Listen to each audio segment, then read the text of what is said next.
Hey everybody, it's Lisa, owner of Peaches Skincare. Wear a hat. If you see me outside, I've got my lifeguard hat on. Get that blood flowing. It's like working out the arms or your muscles of your leg. Hi everybody, it's Lisa, owner of Peaches Skincare. You can visit us at peachesskincare.com, and I also invite you to follow us on Instagram and Facebook to see a little bit more about who we are and what my or our holistic beliefs in skincare are. If you're just tuning in and if you've been watching for a while and you haven't subscribed, it costs nothing, but it really helps me to get my word out or my videos out on YouTube. Also, if you're watching this on Instagram or Facebook, I answer all the questions on YouTube. It's just easier for me. So if you have questions, come over to YouTube and ask them there. And I promise to answer them as quickly as I can. If you're also new to the channel, I am 54, almost 55.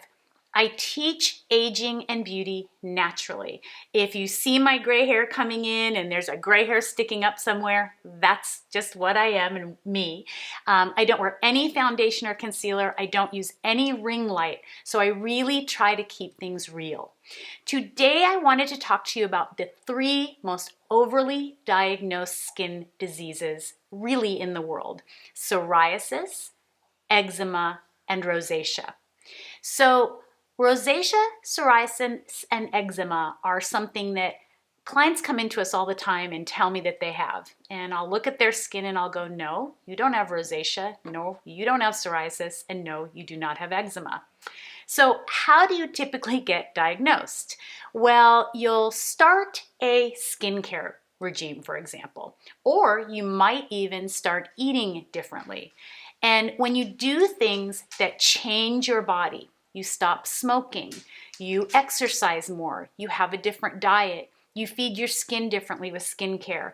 Your skin, the largest organ of the body, typically shows any changes. And what it can show are funguses, bacterias, sun damage, things that are coming out of your body. Things that are impurities or things the skin is filtering. So let's say you start a new product and you wake up one morning and you notice some redness or you notice a patch or some irritation and you panic and run to the doctor.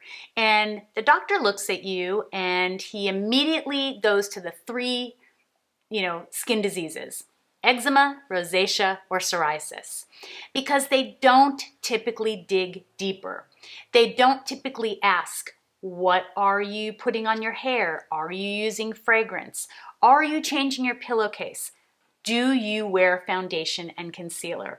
Or even something as simple as, have you ever cleaned your shower head before? I've actually had clients have shower heads with mold in them.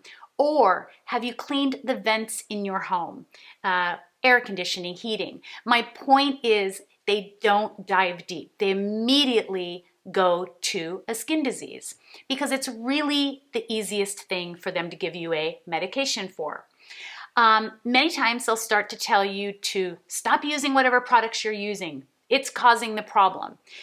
Instead of allowing you to allow your skin to clean out and purge, they'll typically recommend products like Cetaphil, Neutrogena, CeraVe. Many of these products are typically just a water and moisturizer. They're really not anything beneficial to your skin, and they're something that are typically recommended by physicians after doing an invasive procedure or putting you on a really intense medication or really any medication. So, what is rosacea? What is psoriasis? And what is eczema? Well, rosacea, believe it or not, according to the Cleveland Clinic, and I really admire a lot of the write-ups they do on different things, they don't really know what causes rosacea. Some think that it can be a microscopic skin mite, and some, well, along with that, believe it's fungus. So what does that mean to us? We have natural fungus and bacteria always on our body, and I'm always telling all of you, it's when you create an opening for it to activate, if you will, that you have an issue. That can be with foundation. That can be with doing invasive procedures like microneedling and scraping of the skin and things that are not done professionally and that are too invasive. So how do they treat rosacea? With an antifungal drug. What is psoriasis? Psoriasis is typically an overactive immunity system. And what they say happens is that the natural Candida yeast in our systems, so it's on our skin or in our body, becomes overactive, or it gets to be too much, and it creates a what? A fungus. And how do they treat psoriasis? With an antifungal drug. Now, what is eczema? Eczema is pretty much the same as psoriasis. It's overactive Candida yeast, but it's also becomes an irritation, and we scratch. So it's like you've taken psoriasis and you've itched your skin, or you've caused it to have an opening, and then you've allowed staph or streptococcus to get into it. And then you have a bacterial infection. So how do they take care of that? Sometimes they'll give you an antibacterial, but again, they'll give you an antifungal. Now, why do I mention antifungal? Because there are two things that you can use that are very, very natural to the skin.